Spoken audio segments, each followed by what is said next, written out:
Those of you who have been with the channel since late 2016, early 2017 will understand very clearly the significance of what's happening in Venezuela right now. The mainstream media and Washington, D.C. would like you to believe that it's just about stopping the flow of drugs. It's really not. It never has been.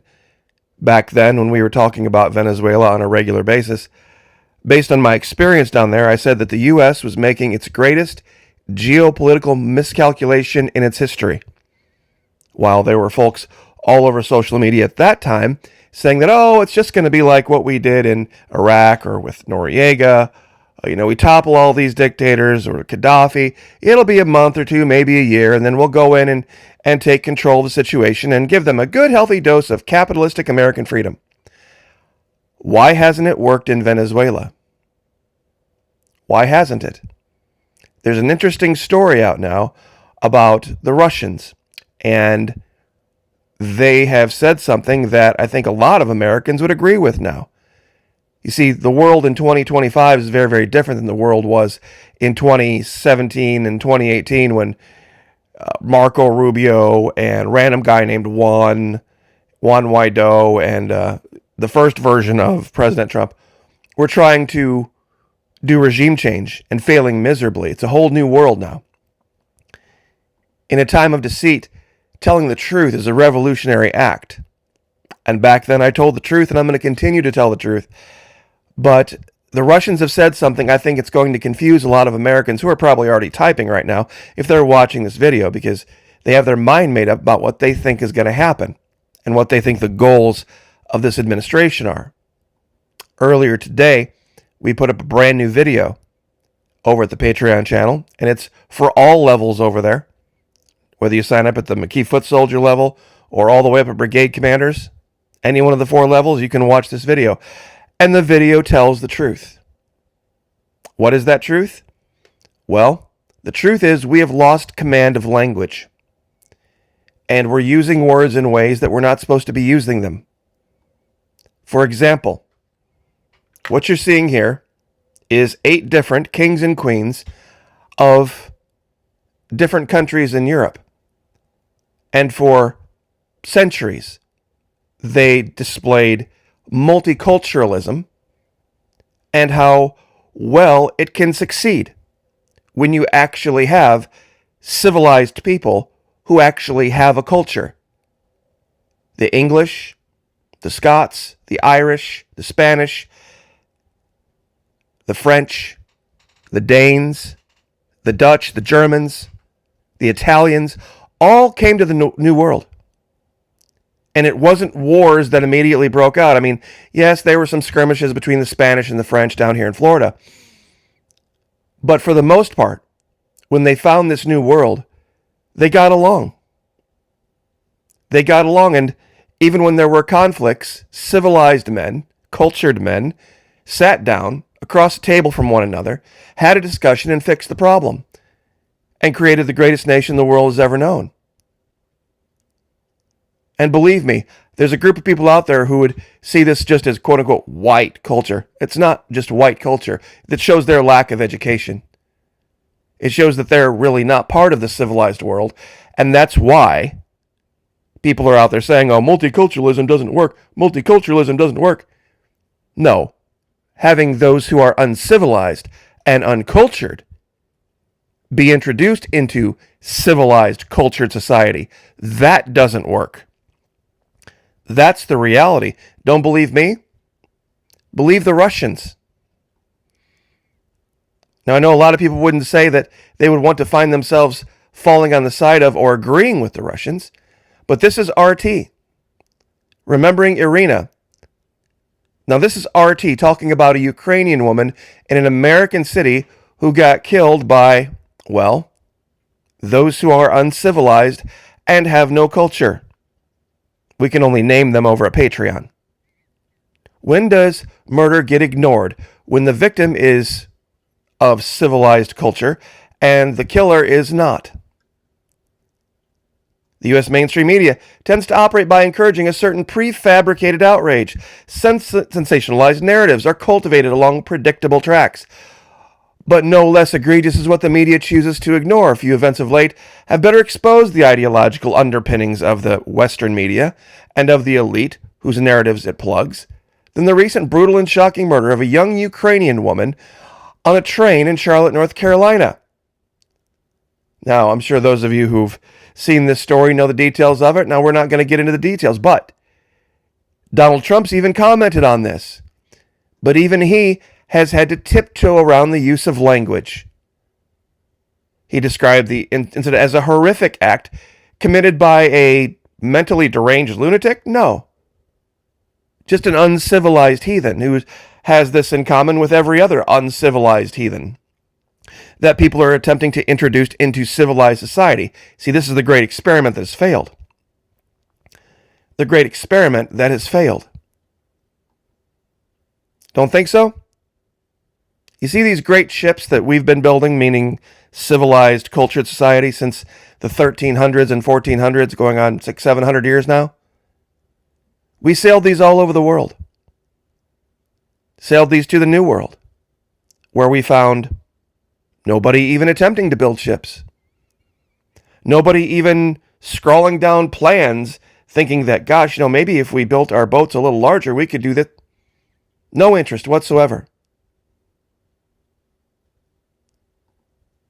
There was nobody writing down words. Nobody creating homes. Nobody creating roads. Nobody creating civilization. And I'd like to share something with you if you think there is some type of unfairness going on. I'm going to zoom out here on this little tiny island way out in the middle of the Atlantic and show you guys something with just math. See, here's Africa. Here's South America. Pardon me. The distance between the tip of Africa over here and the tip of South America and Brazil is less than 2,000 miles. Pardon me. It's about 1,800 miles. Let's go ahead and measure this real quick just so people can say that we did. We'll start here and go here, and it's about 1,800, about 1,739 miles.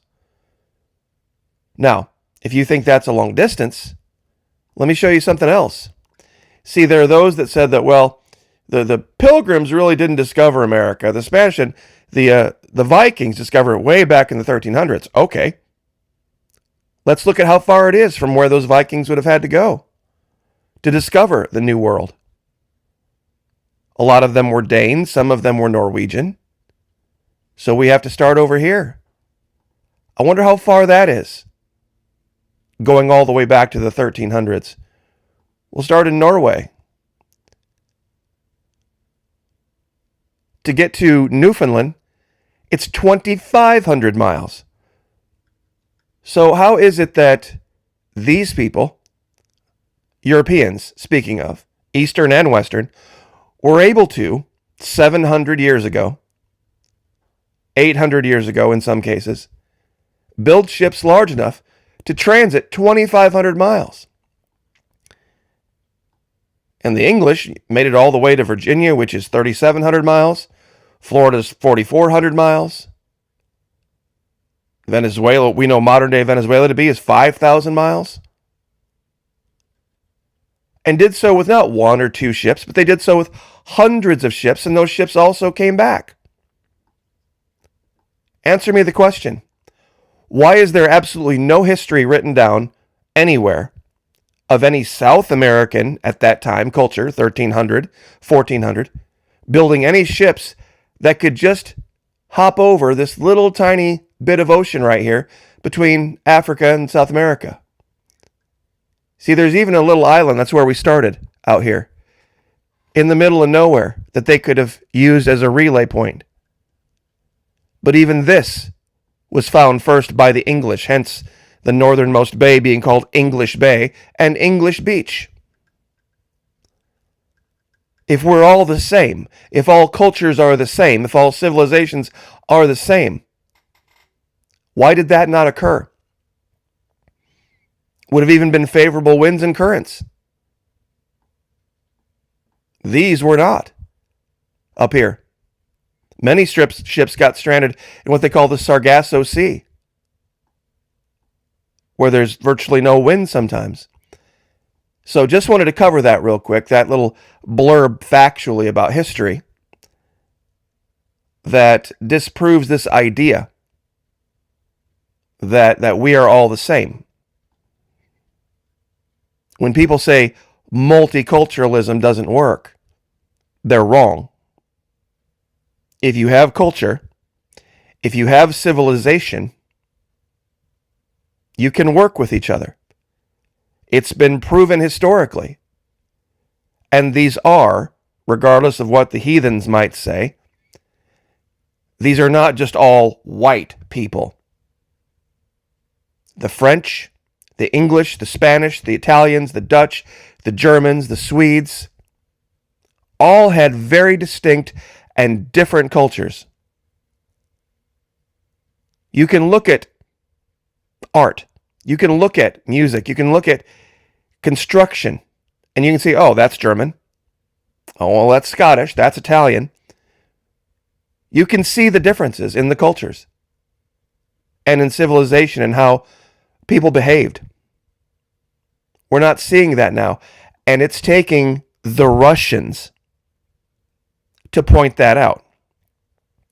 The Russians who have allied with Venezuela. You see this idea that people have about evil, terrible, horrible socialism. When you have the wrong, uncultured, heathen people in charge of any ism, it'll fail. But when you have good and decent people in charge of any ism, it will succeed. And it's taking the Russians now to tell the truth about what the real problem is in America. It's not multiculturalism, it's the lack of it. It's the lack of culture and civilization, period, on the part of a group of people who make up make-believe names like Kwanzaa and Wakanda Nation and all this other nonsense that doesn't exist. It's all make-believe for them. Reporting is done in herds. No one wildebeest can break formation without screwing things up for the others, so they all hold the line. They act like animals. And the Russians here at RT are actually quoting U.S. crime statistics to make their point about what the real problem is. We have to hear this now from the allies of the Venezuelans, the Russians, to tell us the truth. To stand up and say, look, this is the problem. We need to fix it as a world. This is why the Russians and the Brazilians and other nations have called for a multipolar world away from Washington, D.C.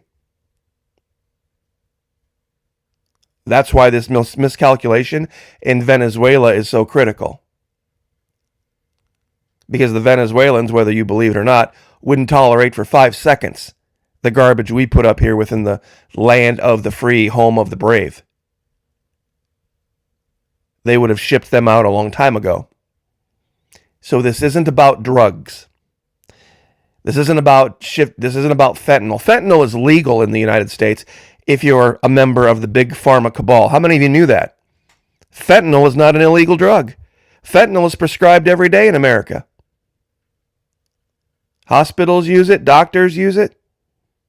You just have to be a part of the approved people, the group that you're not a part of, to be able to use it and prescribe it.